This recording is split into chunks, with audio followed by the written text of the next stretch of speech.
Oi pessoal, hoje iremos falar de um assunto muito importante. Você já ouviu falar do câncer coloretal? É sobre isso que iremos falar hoje. Vem comigo!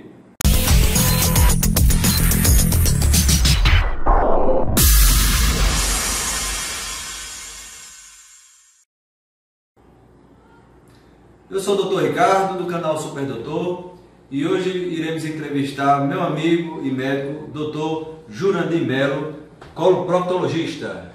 Obrigado, Ricardo. É um prazer estar aqui com você, com os seus amigos do canal Super Doutor. Vamos conversar um pouquinho, né?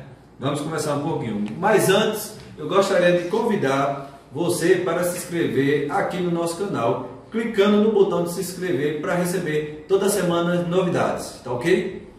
Bom, eu tenho muitas dúvidas de pessoas que enviaram e-mails, mensagens, querendo saber sobre o câncer coloretal. Então vamos lá, meu amigo Dr. Jurandir. A Janaína Feitosa pergunta aqui, afinal, o que é o câncer coloretal? O câncer coloretal, ele é o câncer que atinge primariamente o intestino grosso e o reto. É um câncer que é muito comum. Atualmente ele é o terceiro mais comum no Brasil.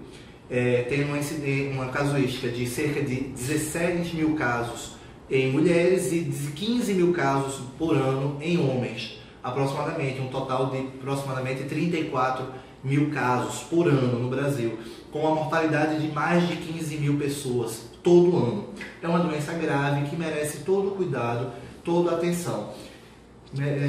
É algo que é muito negligenciado, infelizmente, no Brasil, muitas vezes por preconceito, por medo da doença em si.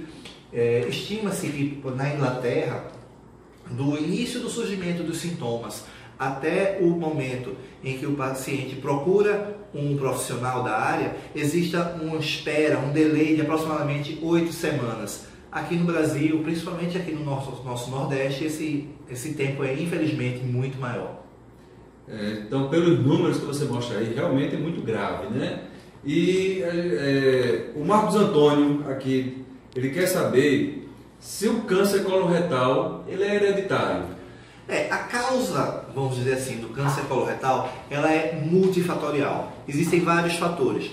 Entre eles, a parte genética, estima-se que aproximadamente 30% dos novos casos tem um componente genético importante, não apenas em síndromes genéticas, mas como simplesmente um câncer simples. Quem é filho, parente em primeiro grau de alguém que tem câncer tem uma incidência bem aumentada. Mas existem outros fatores como obesidade, ingesta pobre em fibras, a ingesta de carnes vermelhas, carnes processadas, a ingesta de álcool, pouca ingesta de água e é muito importante a falta de atividade física também. São vários fatores que se somam para levar a essa incidência aumentada. Tá ok. Bom, vamos a mais uma pergunta aqui. Então, da Maria Aparecida, querendo saber. Então, quais são, você já falou aí, os fatores de risco para o câncer coloretal? Exatamente. Repetindo, os fatores genéticos, filhos, irmãos, parentes em primeiro grau ou descendentes diretos de pessoas que tenham o câncer coloretal têm uma incidência aumentada.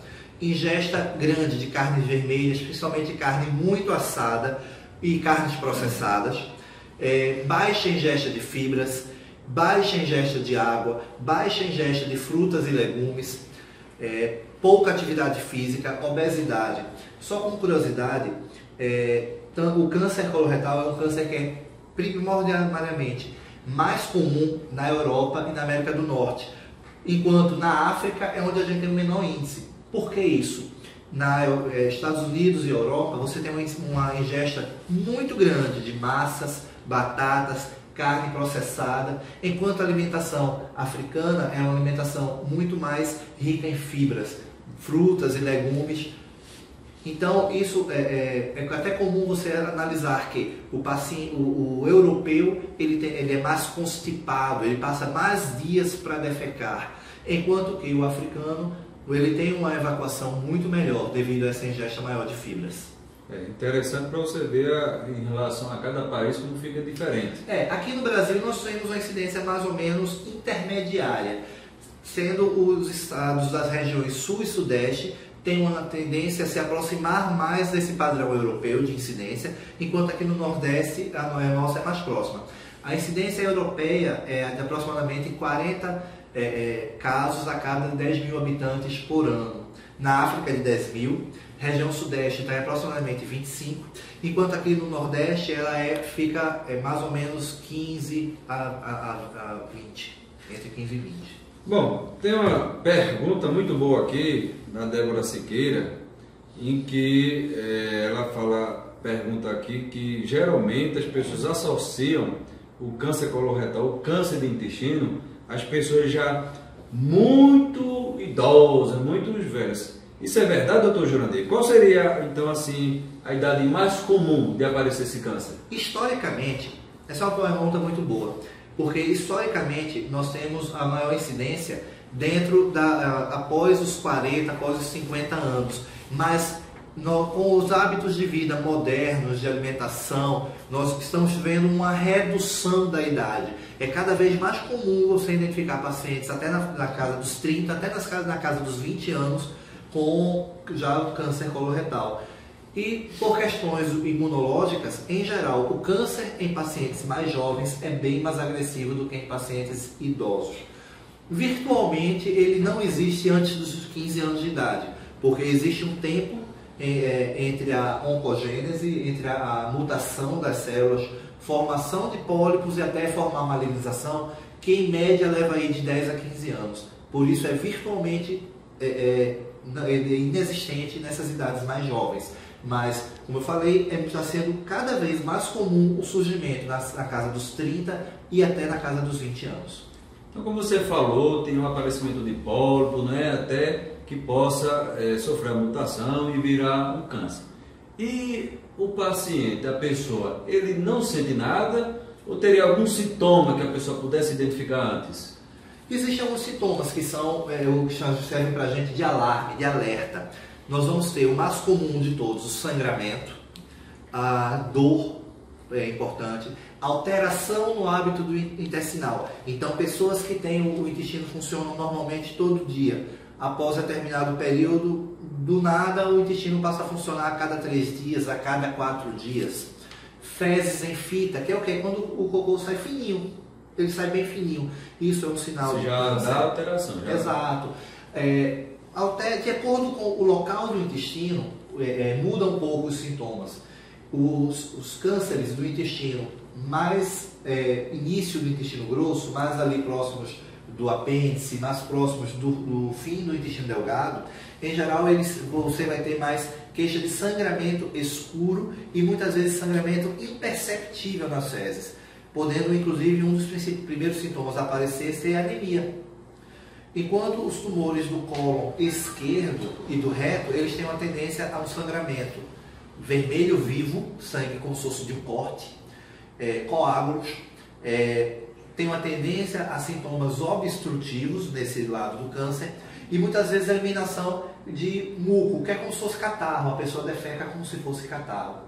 Interessante. Então, a gente aqui tem uma outra pergunta de Aline dos Santos, que ela falando que sentiu um sangramento e procurou um médico para saber do que se tratava desse sangramento, né, nas fezes, e foi solicitado ultrassom, só que ela não conseguiu fazer e foi para outro médico e já especialista na área, e ele já solicitou outro tipo de exame que geralmente as pessoas têm muito preconceito, né? Então eu gostaria que explicasse como é que é feito esse diagnóstico então do câncer coloretal. O exame de ouro, que a gente chama, padrão ouro para diagnóstico do câncer coloretal, é a colonoscopia, que ela permite não apenas visualizar a lesão, como permite biópsia dessas lesões e, melhor ainda, em casos de você detectar pólipos, você pode realizar a retirada desses pólipos antes que ele venha formar um câncer. Você está impedindo a formação de um câncer. Sobre a questão do sangramento, é importante ver as características do sangue. É muito comum, infelizmente, entre a população leiga e até mesmo entre colegas que não são especialistas, Considerar que o sangramento seja simplesmente por uma hemorroida, sem muitas vezes nem examinar o paciente. Se o sangramento é um sinal de alerta, e ele é muito importante você levar em consideração, dar importância. Sangramento, qualquer tipo de sangramento, a partir dos 40 anos, é indicativo de colonoscopia. Não vale a pena você perder tempo por conta disso. Eu costumo dizer que um médico pode se arrepender de não ter solicitado uma colonoscopia, mas ele jamais vai se arrepender de ter solicitado uma. É um exame que é feito com todo cuidado, com profissionais especializados, treinados. É um exame muito seguro. Ele é feito através da introdução de um aparelho que é semelhante à endoscopia, só que ela é pelo reto para poder visualizar toda a mucosa do intestino grosso especificamente. Com isso, a gente consegue detectar cânceres, consegue detectar tumores e inclusive outras doenças como divertículos, mas no caso do câncer coloretal, o que é importante são os pólipos e o próprio câncer em si. Há outros exames que podem ser feitos, incluem o exame físico, a retossigmoidoscopia, a pesquisa de sangue oculto. É engraçado, eu já vi casos de colegas encaminharem um paciente com sangue oculto positivo. Quando a gente vai conversar com o paciente tinha sangue visível nas fezes. Então, como é que você vai pesquisar um sangue oculto se você já tem o sangue visível? A partir dos 40 anos, tendo fatores de risco, tendo histórico familiar, e qualquer queixa de sangramento, é mandatório fazer colonoscopia. A partir dos 50, tendo qualquer um daqueles sintomas que a gente já falou, também é importante.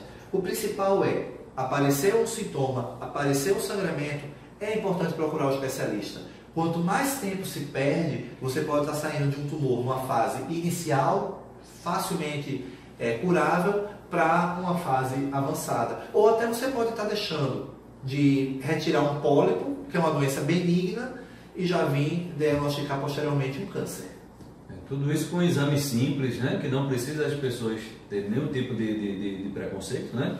E você falou justamente o que eu ia perguntar, se a pessoa deveria procurar fazer esse exame apenas quando tem algum tipo de sintoma, como você falou, os principais, dentro desse aí, o principal, o sangramento, né? Exato. Ou se teria algum rastreamento, como também foi falado que tanto na Europa como nos Estados Unidos a incidência é maior.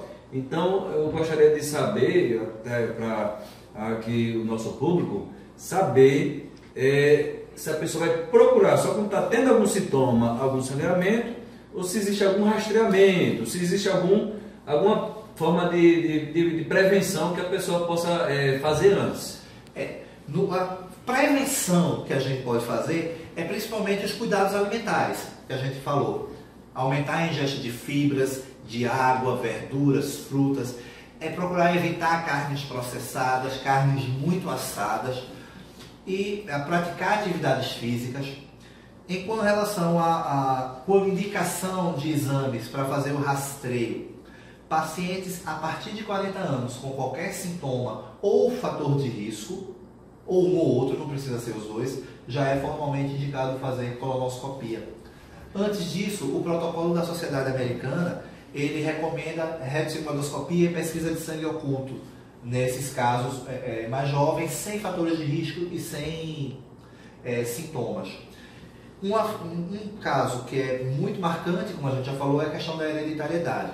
Se você tem pacientes que tenham familiares em primeiro grau com câncer coloretal, você deve iniciar a colonoscopia de rotina a partir de 10 anos antes da idade que o câncer foi diagnosticado. Por exemplo, se o seu pai teve câncer aos 48 anos, você já inicia o rastreio aos 38. O familiar teve câncer aos 60, então já entra para a faixa dos 40. Nunca você passa dos 40 nesses casos de maior risco. Bom, pessoal, quero agradecer mais uma vez aqui ao meu amigo Dr. Jurandir. Obrigado, Jura. Obrigado, Ricardo, pela oportunidade. Obrigado aos amigos do canal. Gente, informação científica é muito importante. Nesse mundo de informação falsa que a gente tem na internet, Informação assim, correta, compartilhem, curtam. É importante divulgar isso, é muito importante. Ok, e pessoal, não esqueçam de ativar também o sininho para continuar recebendo novidades a cada semana aqui do canal Super Doutor. Doutor Ricardo aqui do canal Super Doutor, um forte abraço e até a próxima, pessoal.